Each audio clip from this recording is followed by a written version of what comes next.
After trotting back down Overlook Mountain, there's a short drive to the Catskills Visitor Center, where there's the promise of another fire tower, this one called the Upper Esopus.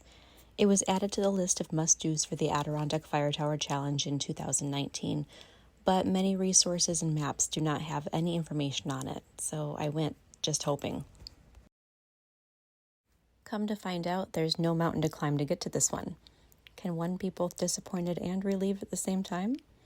I headed down the path about a quarter of a mile. And there she is, tucked away and hidden just enough. Just above the tree line, one can see far into the Esopus Creek region. And just as there are expansive views, there are also little details to take in as well. Yummy details. Now we move on to our final destination for the day, Mount Tremper. Be sure that you've practiced your parallel parking skills so that your vehicle can be accommodated at this trailhead should you choose to visit. I love that there's a bridge at the beginning of this trail. It tells me that we're going to start an adventure on what I consider a real trail now, best for last in my humble opinion, onward to the longest hike of the day, about 6 miles. Oh yes, now this is more like it. A steep, rocky, and rooty climb right off the bat. My minimalist shoes allow me to feel the textures of the ground beneath me, and I feel my feet start to want to fly. It seems like the faster I go with my body, the slower my thoughts travel, and I can reflect on my life. The indescribable peace of this real trail would be so hard to describe in a regular conversation. One of the most common questions I get is, are you doing this alone? And that's meant for today and for the future Appalachian Trail. And then it's often followed up with, be safe. We'll worry about you. Even an old man in a beat-up truck at a rest stop on my way to this wilderness this morning, who was probably actually a guardian angel, shouted, be safe, honey, when he saw that I was alone.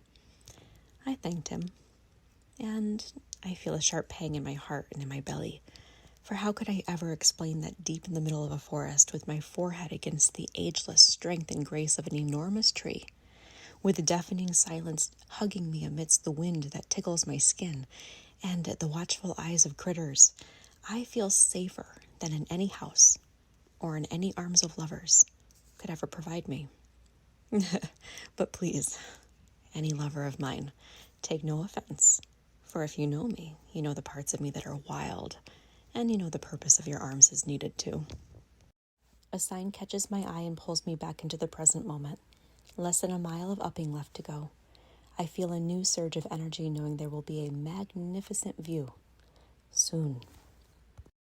As I get higher in elevation, the landscape shifts to more conifers that capture the sunlight in just a little bit different of a way. I am blessed to not only see, but also feel the shifts in environment and in land with every step. And then there she is, the last fire tower for today in all her glory.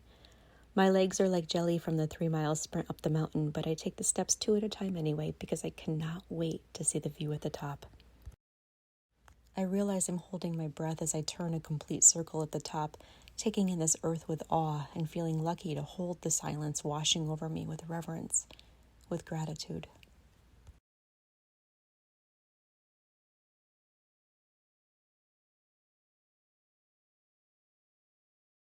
And that's it. A few miles walk back down to the car and a mission complete for today. I consider this a day well spent, and I look forward to so many more to come. Oops, one more little cute as a button find. Not to be consumed, though. And for those of you that may care about distance, elevation, and time, here are my stats. Today produced almost 5 active hours with more than 11 miles and about 3,600 feet in elevation gain.